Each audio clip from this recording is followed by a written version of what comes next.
Велес бил занаетчиски град. Неговата положба во Централна Македонија во минатото носела многу муштерии во дуќаните на еснафите. За жал, повеќето од занаетите изумираат, но има и такви кои му пркосат на времето. За еден таков пркос, за еден занает кој се уште обстанува во Велес, ќе ви раскажеме во ова издание на Луѓе и места.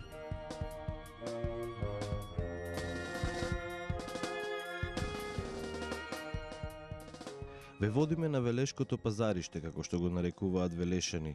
На улица Бутни Кошарова 20 се наоѓа јажарската работилница на Благородна Кулева, единствена жена јажар во Македонија и една од ретките која се уште ревносно го негува овој занает, изработувајќи рачно производи од јажиња, ортоми, кои им требаат на сточарите, земјоделците, ловџиите, армијата, спортистите, продолжувајќи ја семејната традиција започната од нејзиниот дедо во далечната 1927 година. Од тогаш нејзиното семејство се занимава со овој занает, пренесувајќи го од колено на колено, но немањето машко дете во семејството направило токму таа да го продолжи занаетот, иако била само на чекор до факултетската диплома. Од денешна перспектива таа воопшто не жали за тоа, туку напротив, е горда дека го одржува во живот занаетот и семејната традиција. Дедо ми учил занает ке вујко му. Тој е Пешов Алексо се викал, значи на мајка му брат. И после дедо со јажарството продолжил да се бави понатаму, ем со трговија, ем со јажарство и кога го научил занаетот како чирак, значи Владо Нацев, тој е дедо ми, и си отворил свој дуќан, собствен. Биле прван ваму од дуќаните, покрај Вардар, па Вардар им ги однел, му го однел дуќанот. Па после на таа страна ки школово, ки економскова школа, оттаму за да го направат школото ги префрлиле тука. Значи од 63-та година е тука дуќанот и работи тука.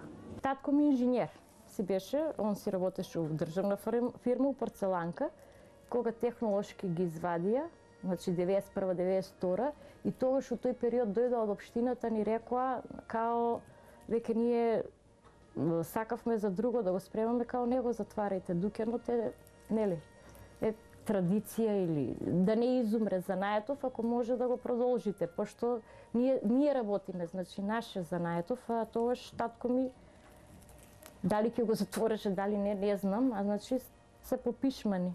Затоа што и беше технолошки вишок од Парцеланка и почна он да си работи.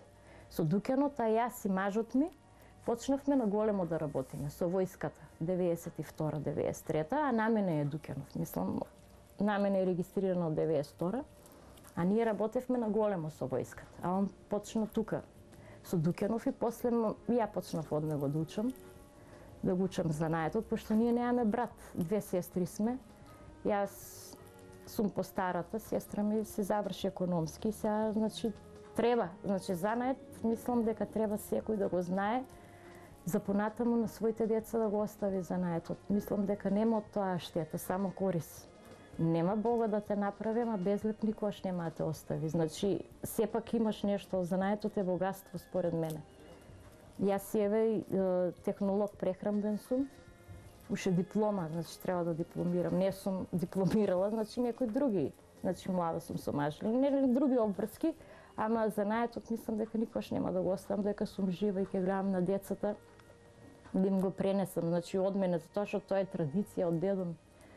Уште како дете таа доаѓала и го гледала како работи нејзиниот дедо, иако тајните на занаетот ги научила од нејзиниот татко. 6 години бев кога почина, ама бледо се сеќавам, стварно идев со него на дуќан. Обавезно идев тука.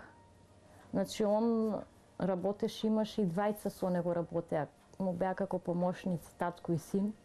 И они работеа тука со занаетот. И кај ме донесе тука, ме носеше да седам. Убаво ми било, шо знам, сум сакала. Кога го гледав татко ми како работи, мислев дека стварно дека, нели, само што го гледам, ја одма ќе го направам, ама не е тоа така лесно. Значи, треба време. Значи, за се да знаеш, треба време. Оти не можеш, се треба да знаеш. Значи, димензии треба да знаеш, како се работи треба да знаеш. Значи, јас не можам ќе ги пуштам конциве и да вртам колку сакам, нели, да мотам. Значи треба одреден број на вртежи и да знаеш кога да престанеш. Ако ги направиш премногу, ќе го скинеш. Ако направиш премногу, ќе се разлабави и нема да биде кој што треба. Значи се си има своја тежина, значи се треба да биде прецизно, да биде направено како што треба. Може дедо ми немал тогаш школа, ама знаеле, може би одоко, не знам како, значи знаеле колку треба. И сега татко ми малце по-модернизирано направи, значи толку вртежи треба, по толку математички малку он, нели, ние сме сепак по-напредни и у тетрадка се имаме забележено и сега мрежа да направам за фудбал. Тоа е се рачно, ние го правиме. Чвор под чвор го правиме, значи прво ги сукаме како јажиња и мрежата после правиме рачно. Треба ти да знаеш и која димензија и после не можам ја на секое само да мерам колку ќе ми треба. Значи одоко треба беше да знаеш, рутина е тоа и да работиш. Значи рачна изработка е по-пиплеш, не е она тешка, ја не дигам сега товари, ама е периодот на изработка е по-долг. 50 квадрата ние со татко ми ја правевме двајцата за 9 дена.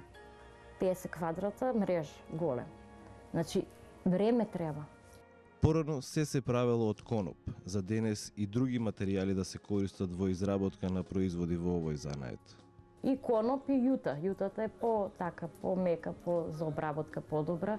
Пепе везиво што е, значи вие што се ова е пепе везиво, најлонските. И сега најново нешто трендче е бродските јажиња што излегот, тие јас не ги правам, значи ги зимам поради потреба, тие машински се прават. А иначе за рачна изработка е од пепе везиво и од јута, од коноп. Значи од тој материјал се прави. Машина имаме само една чекрек, се вика таа рачна, исто се врти рачно. И после со рациве. Значи од вој конец треба да испадне јаже. Еве, јаже. Јаже, а од јажето треба да излезе оглав. Значи прва одиме од конецов, сукаме со чекрекот, сукаме јажиња. И од тие јажиња после рачно, еве со ова шилово или со игла, и на маса рачно го изработувам јас. И нејзиниот сопруг и помага во еден дел од изработката, но признава дека ништо не може без советите од татко и кој повеќе не го работи занаетот. Изумот е негов, значи ортомчињава што се за чистење на пушка, изумот е на мажот ми. Он ги направи за оловцата, тоа што се калапчиња, после со татко ми се консултиравме за значи се мора по мерка да биде. Он ќе ни каже, значи секогаш уште го прашам јас. Ја кога ќе земам нова роба, нели нов конец, ја обавезно пуштам да видам и обавезно татко ми го прашам дали е добро. Нели секој конец има одредена своја тежина, не е ист.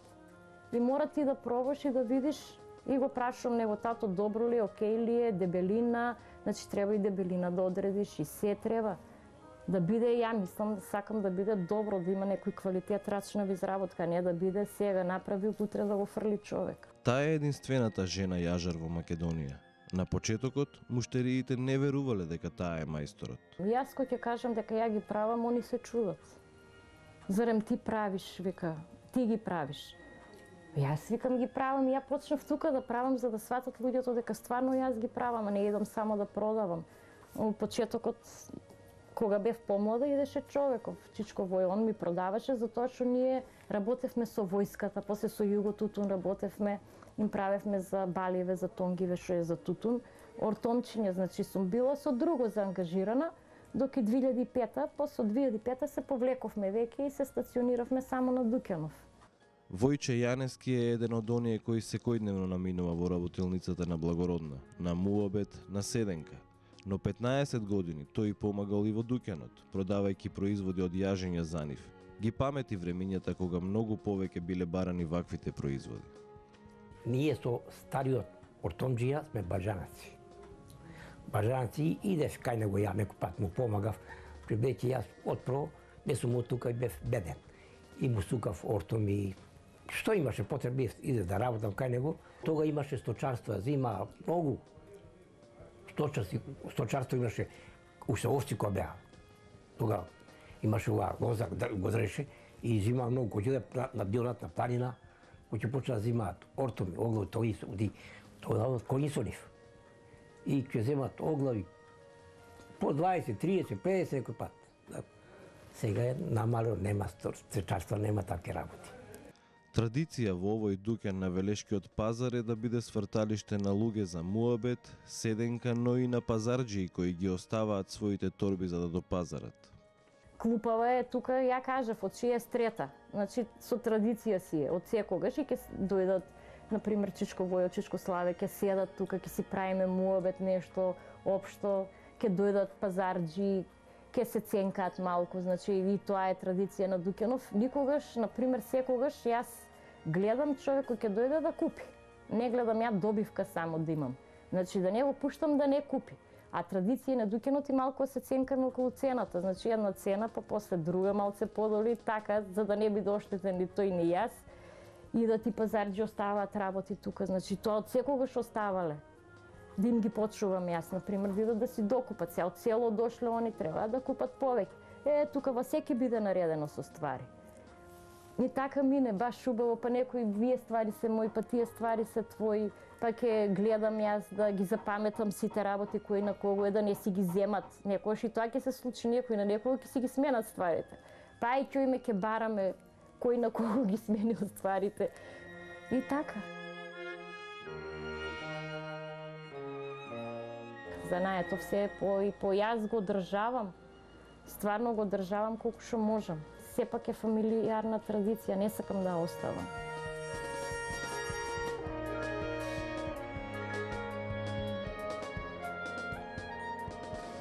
Врзавме уште едно издание во низата наречена Луѓе и места.